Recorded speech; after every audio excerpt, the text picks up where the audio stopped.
Fanatec seem to have gotten badly sidetracked here. They went through all the effort of making a CSL level, officially Porsche licensed wheel to a surprisingly nice standard, but for the wrong car. For every one person that wanted a Porsche Vision GT wheel, there are 1,000 people that would have wanted a GT3 or Cup wheel.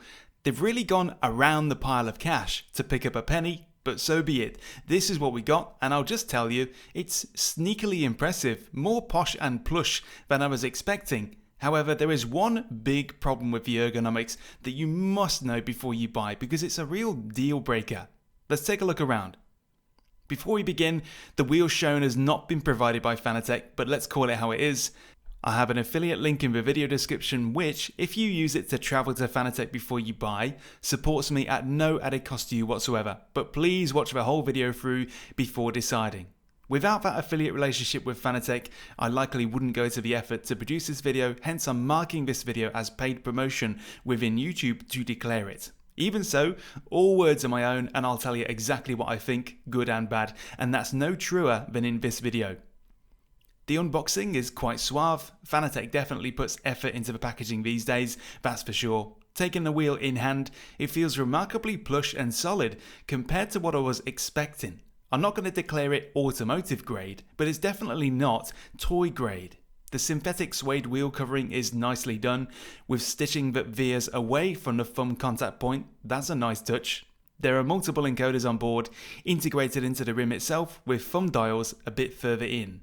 The centering stripe on the top looks good, the thumb buttons are integrated seamlessly, the frame is cast aluminium with a nice quality plastic shroud over the top, the shifter pedals are crunchy and clear, there's just a lot going on and it's all very nicely executed for the price. The fit and finish actually gives off Club Sport vibes more than it does CSL because it's a clear and distinct step up in luxuries from, say, the McLaren GT3 wheel. Good thing, given there's a clear and distinct price gap between those two, but my point is that this wheel is likely to surpass your expectations in terms of quality and build. It's quite nice. The one thing that has been given undue critique, in my opinion, is the presence of that QR2 Lite quick release. To pay €350 and have a plastic quick release, regardless of how good it is hard for some to swallow, but I honestly don't have anything against it. The QR1 Lite was awful, weak and restricted you to low torque mode. The QR2 Lite is marvellous, much stronger and has no torque restrictions on pre-installed wheels. It was all looking so well until I used it. Immediately I noticed something. Like coming up one chair short at a wedding ceremony, there's seemingly nowhere for my thumbs to officially rest, so they just rest on the hard cowl on top of the wheel spoke, right here. To whoever designed this, why? On every other wheel I've ever used, every single one, there's always been a piece of wheel rim here. Some kind of perch, big or small, for the thumb to sit comfortably. Not on this. My thumbs naturally fall onto that hard cowl and it feels like I'm using it wrong, or as if I'm somehow outside of normal proportions. But I know I'm not. I'm using it in the same way I've used the past 10 wheels I've had come through, and this just feels weird, uncomfortable, distracting even.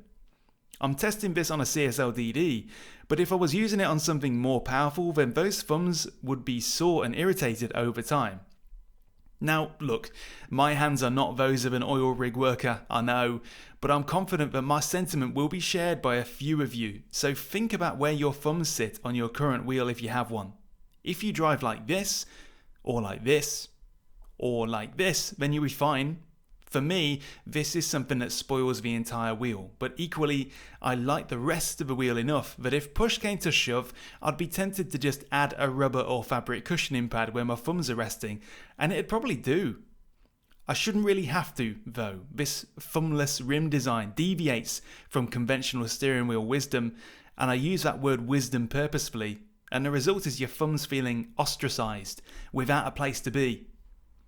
Besides that, things are actually looking good overall. I like the diameter of the wheel, the design is low profile and understated enough that it fits in and doesn't look toyish. I think it could do without the little red riding hoods on the buttons, but honestly it's a sleek design that has almost everything you need for general GT style driving. It has more than your typical wheel would, so it's a perfect hybrid or compromise between GT and GT3. It looks better in person and feels better in hand from a quality standpoint than the pictures and video really convey. The shifters are metal, quite loud, heavy and crisp in activation. The magnets are strong, so it feels like a distinct pop. These feel more premium and expensive than most, but just be aware of a potential for noise pollution. They're considerably louder than the CSL P1 V2 wheel, for example.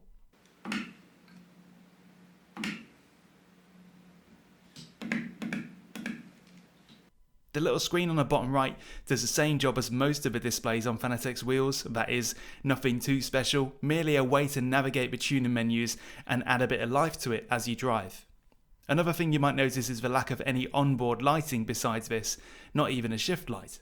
Makes sense, given that the Porsche Vision GT concept this is based on is an EV, but worth noting because I'd make the same point elsewhere. So, overall I'll conclude and summarise, it is made well.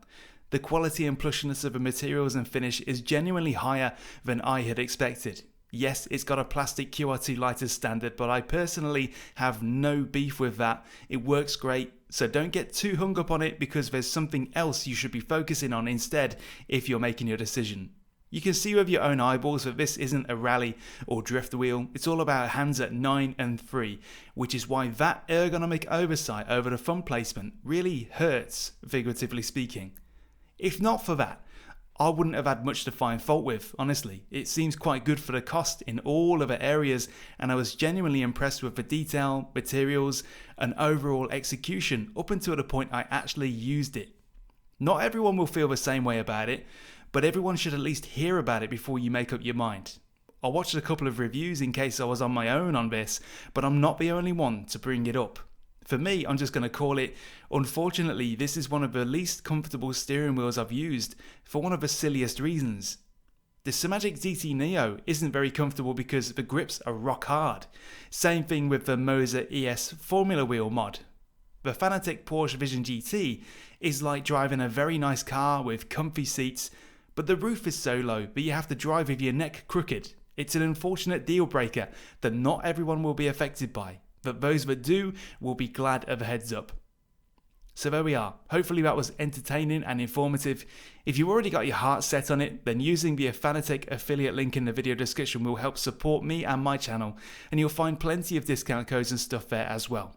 Cheers again.